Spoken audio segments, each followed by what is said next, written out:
ഇങ്ങനെ വളരെ രസകരമായി ടൂറിസ്റ്റുകൾക്ക് വേണ്ടി ഒരുക്കി വെച്ചിരിക്കുന്ന ഒരു സ്ക്വയറാണ് ഈ മാലറി സ്ക്വയർ. അവിടെ ഏറ്റവും ആകർഷകമായ ഒരു പ്രതിമയുണ്ട്, ഒരു ശില്പം. അതാണ് അവിടുത്തെ ഒരു ലാൻഡ്മാർക്ക് എന്ന് വേണമെങ്കിൽ പറയാം. ഒരു 10-30 അടി ഉയരമുള്ള ഒരു ശില്പം. അത് വളരെ രസകരമായ ഒരു ശില്പമാണ്. ഒരു പട്ടാളക്കാരൻ ഒരു സ്ത്രീയെ ചുംബിക്കുന്ന ഒരു പ്രതിമയാണ്. അതിൻ്റെ ഫോട്ടോ നമ്മൾ പലരും കണ്ടിട്ടുണ്ടാവും. വിശ്വപ്രസിദ്ധമായ ഒരു ഫോട്ടോഗ്രാഫാണത്.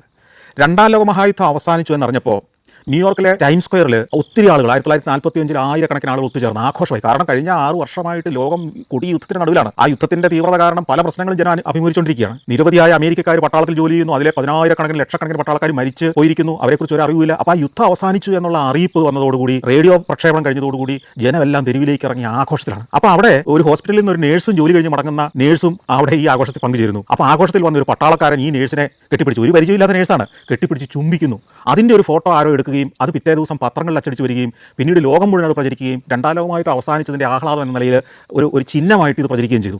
ആ ഫോട്ടോ അത്ര പ്രശസ്തമായതുകൊണ്ട് തന്നെ ഈ മാലറി സ്ക്വയറിൽ ആ ഫോട്ടോയുടെ ഒരു ശില്പം ഉണ്ടാക്കി വെച്ചിരിക്കുകയാണ്. വളരെ രസകരമായ ഒരു ശില്പമാണ്.